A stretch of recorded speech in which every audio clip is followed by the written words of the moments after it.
What's up guys, Scottish Gruff Ross here, and today I will be doing a product review for GameSir X2s wired controller. So, having a look at the controller, this is your device just here. I will start off by saying I love the purple and grey, very retro, takes me back to the SNES days. Having a wee look at all the buttons as displayed, so as I was saying, you've got your tactile D-pad, Hall effect sticks just there, your mouse click buttons, which I'll let you hear is a very tactile sort of response, so very nice. And then you've also got your button layout as I was saying.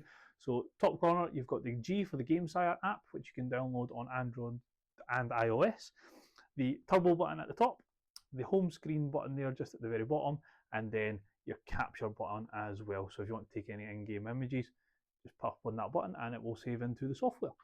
So as I was saying when I was looking at the box there, you've got USB-C connector, so that allows you to pop in, as I said, your Android and your iOS devices, and then showing it fully extended there does allow you to put your chunky boy phones in them there as well. Mechanism's quite firm, so it feels quite durable. Nice textured rubber grips at the back. Only thing I would say with the rubber grips is I would like them to be sort of a bit bigger right up to the very top. You'll see it doesn't really go where your sort of top finger is, or where if you were sitting like this using that, your top part's not really covered. All in all, build quality feels really nice. This is a nice textured rubber back as well, so nice and soft for your phone to sit into. And then there's a little curved groove. I don't know if I can get that into the camera, you'll see it there. That it just hugs the top of your phone while you're using it as well. You've got USB-C pass-through, so if you want to charge your phone whilst using the device, you can do that. What I would say is when I first got it, there was a firmware update which didn't allow you to use the pass-through when you were using iPhone. You had to jump onto the software that you can get through the GameSir, and that allows you to then fix all of that. The only other complaint I've had with it is when I first got it, the app doesn't work with iPhone. So the buttons are fully customizable, but if you want to change the buttons, you have to jump into using an Android device, and then once you've set it up, it'll then work for when you're using it on an iPhone. So fortunately, I had a spare Android device. I was able to jump in and get it fixed. So what I'm going to do now is I'm going to switch cameras, and I'm going to go and pop my phone into it, and I'm going to do a wee quick bit of gameplay just to let you see how it looks and how it feels whilst I'm using the device. So see how this looks. So, as we can see, I've jumped into the app just here. So you'll see all the different layouts, shows you your device over the far side, various different things, so you can actually jump in and make sure that everything's working. So you'll see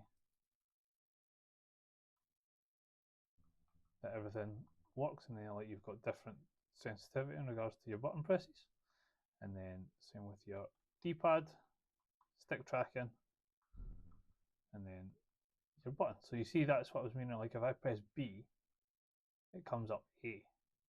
So see what I mean about in regards to first setting up, you need to change your button layout. And that's the same for Y and X. So if I press Y, it shows X, and if I show X, press Y. So jump in there and you can then customize your button settings. So you'll see you've got your different layouts. So it's set up as Switch originally, which is why you flick it over the Xbox, and then jump back.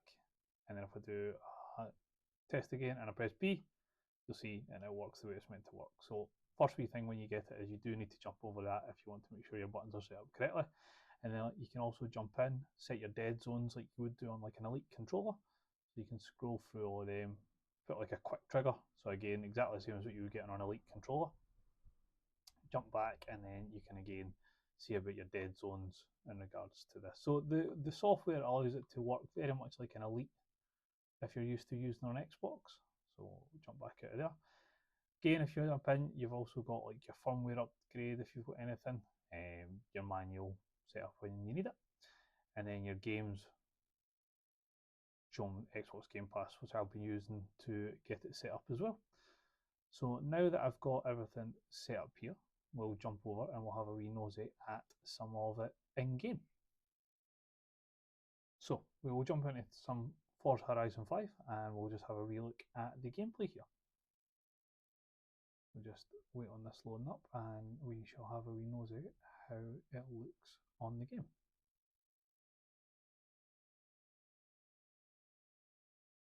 My beautiful castle.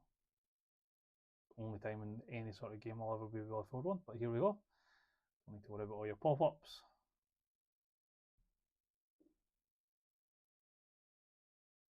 here we are. So dead zones, maybe need a wee bit of adjustment for Forza as a wee bit lagging behind in regards to that. Oh, it's fine, it's fine. We all know what we're doing in regards to driving.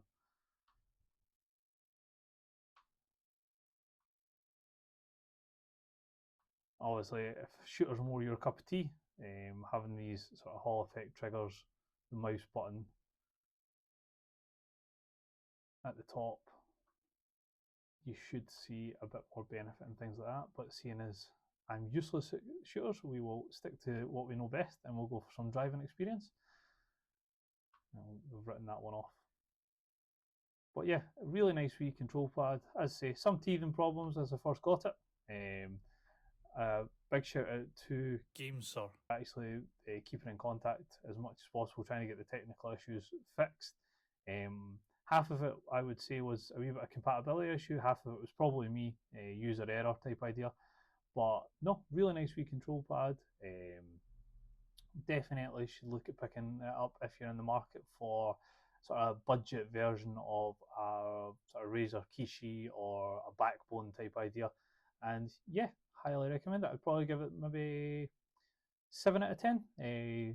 Software could be a wee bit better, especially if you're using it for iPhone, where you do need to sort of have a workaround and use the Android first. But definitely, really nice wee control pad, and hope you have enjoyed the product review.